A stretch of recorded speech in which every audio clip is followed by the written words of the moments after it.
Pioneer Indonesia bisa membantu mengurangi hutang negara, terbebas dari krisis ekonomi. Indonesia kapan Bu bebas dari hutangnya kira-kira? Kalau kamu bayar pajak yang cukup. Saya bayar pajak kok Bu. Iya, kalau kamu bayar pajak yang cukup, orang Indonesia bayar pajak yang bagus. Kalau Indonesia sudah makin kaya sehingga penerimaan pajak kita mencukupi untuk membayar anak-anak kita yang sekolah, yang perlu biaya pendidikan, yang cukup untuk membangun infrastruktur, untuk melindungi dan membantu terutama yang miskin agar dia bisa memiliki kemampuan ekonomi yang baik. Itu pada saat itu Indonesia bisa bebas. Oke, terima kasih Putri. Halo Sobat Kuda Putih TV, tetap semangat, jangan lupa klik petirnya. Kuda Putih TV saat ini berharap dan memohon kepada semua pionir untuk bisa membantu negara tercinta ini dari hutang luar negeri. Karena saya yakin kalau kita bersatu padu dan berkonsorsium untuk menyisihkan sedikit P kita buat negara ini, maka pionir Indonesia bisa membantu mengurangi hutang negara, terbebas dari krisis ekonomi. Sobatku, supaya tidak gagal paham, silakan saksikan video ini hingga akhir. Bagaimana sih caranya para pionir bisa mengurangi hutang negara? Tentunya sebelum melanjutkan, dengarkan iklan berikut ini sobatku.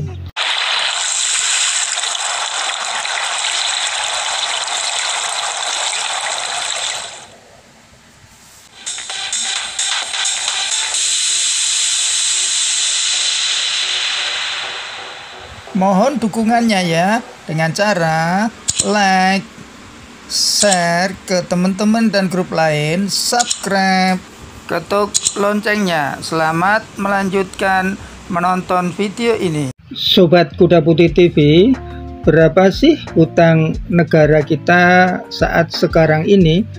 Kita lihat sama-sama.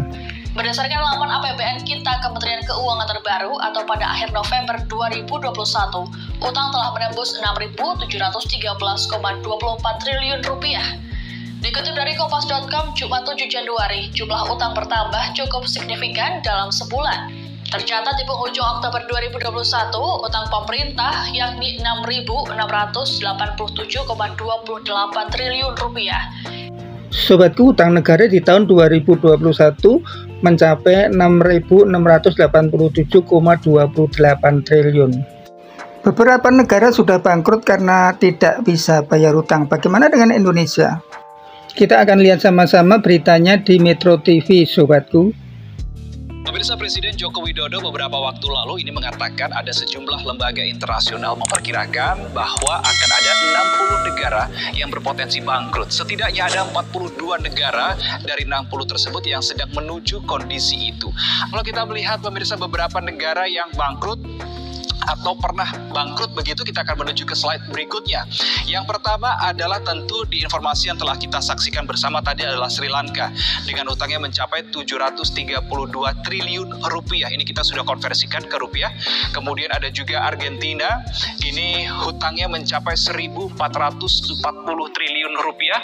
Zimbabwe 64,8 triliun rupiah dan Ekuador sebanyak 144 triliun rupiah. Ini adalah sejumlah negara yang bangkrut karena terlilit utang. Beberapa negara yang bangkrut karena utang. Nah, muncul pertanyaan, bagaimana dengan Indonesia? Ini saatnya kita mengintrospeksi diri, kita melihat ke dalam. Setelah kita melihat keluar, kita menuju ke slide berikutnya. Jumlah utang Indonesia ini kami catat dari tahun 2021 sampai dengan tahun 2022, periodenya sama dari bulan Maret 2021 sampai dengan bulan Maret 2022 kemarin. Ini adalah laporan per bulan Mei 2022 kemarin. Kita akan full screen untuk melihat di situ ada dinamika pemirsa. Pada bulan Maret sampai dengan Juli 2021 seperti konstan begitu angkanya, kemudian melonjak di bulan Agustus September, kemudian mulai turun di bulan Oktober 2021 sampai dengan Januari 2022, naik lagi di bulan Februari 2022, dan terakhir turun di angka 411.517 juta US dollar utang Indonesia. Ini bisa dikatakan dari berbagai sektor, bukan hanya utang pemerintah kalau kita berbicara utang Indonesia, tapi juga dari utang swasta. Hutang sebanyak itu bukan saja hutang pemerintah, tetapi juga swasta. Bagaimana jawaban Sri Mulyani sebagai Menteri Keuangan, sobatku? Indonesia kapan Bu bebas dari hutang kira-kira? Kalau kamu bayar pajak yang cukup.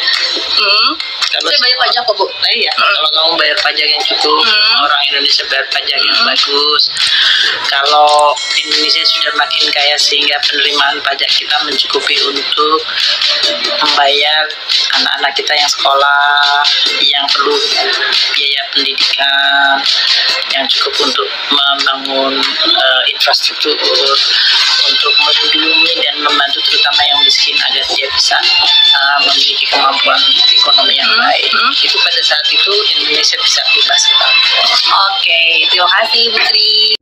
Sobat Kuda Putih TV, kita akan bantu Menteri Keuangan Sri Mulyani untuk melunasi hutang negara. Bagaimana caranya, sobatku? Sebelum kita bahas itu, kita akan dengarkan orang-orang hebat, para pionir yang ada di Indonesia. Tidak ketinggalan juga di Kemendagri. Banyak sekali Kemendagri yang ikut nambang Pi Network, sobatku. Kita akan dengarkan apa kata beliau. Ini akan jadi satu kekuatan besar di bidang ekonomi, dan semua daerah dipastikan itu betul-betul kita terintegrasi.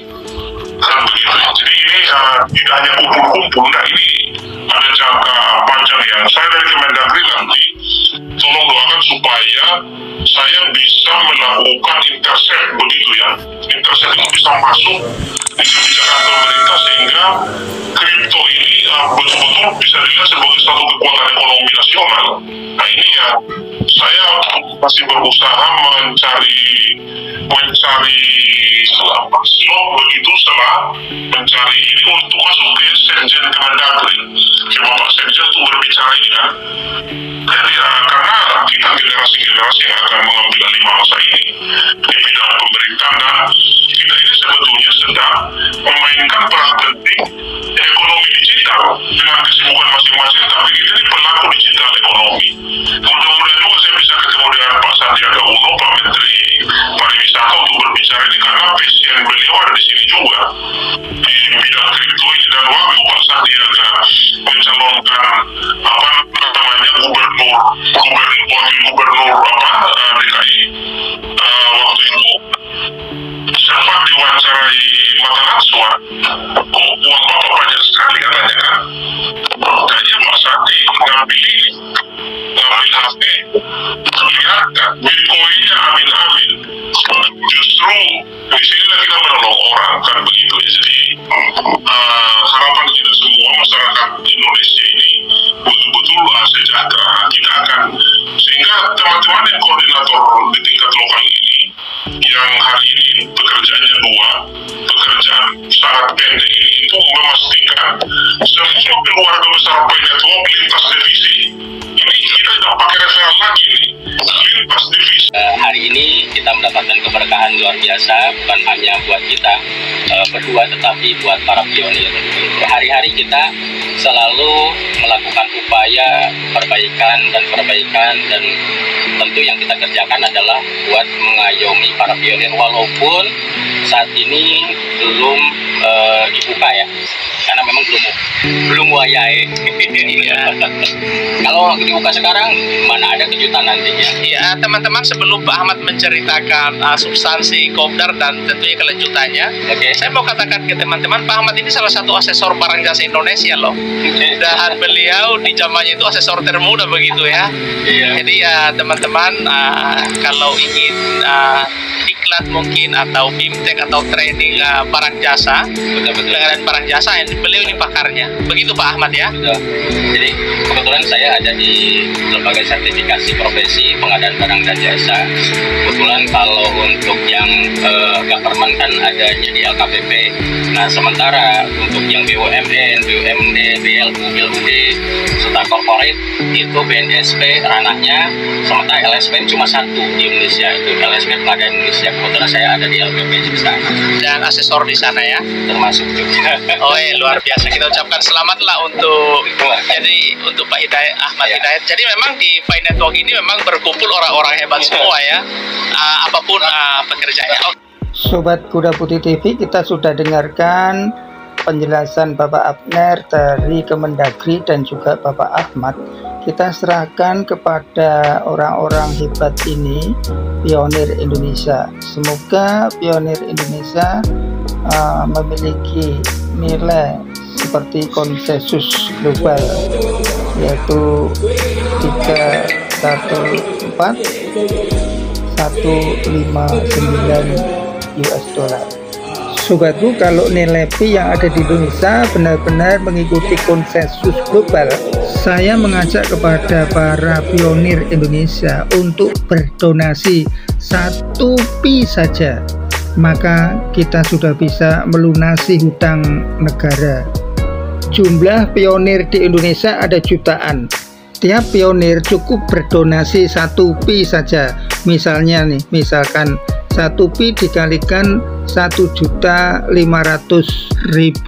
pionir, terkumpul 1.500.000 P kalikan 3.014.159 US dollar, itu sama dengan 478.238.500.000 US dollar. Ini sudah bisa melunasi hutang negara.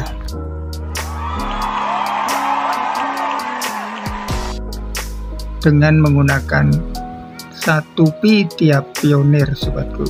Sobatku, ini adalah hitung-hitungan sederhana saya. Semoga sobat-sobatku tertarik dengan hitung-hitungan ini untuk menyelesaikan hutang negara, sehingga negara kita menjadi negara yang makmur warga negaranya, dan jaya Indonesia, negeriku.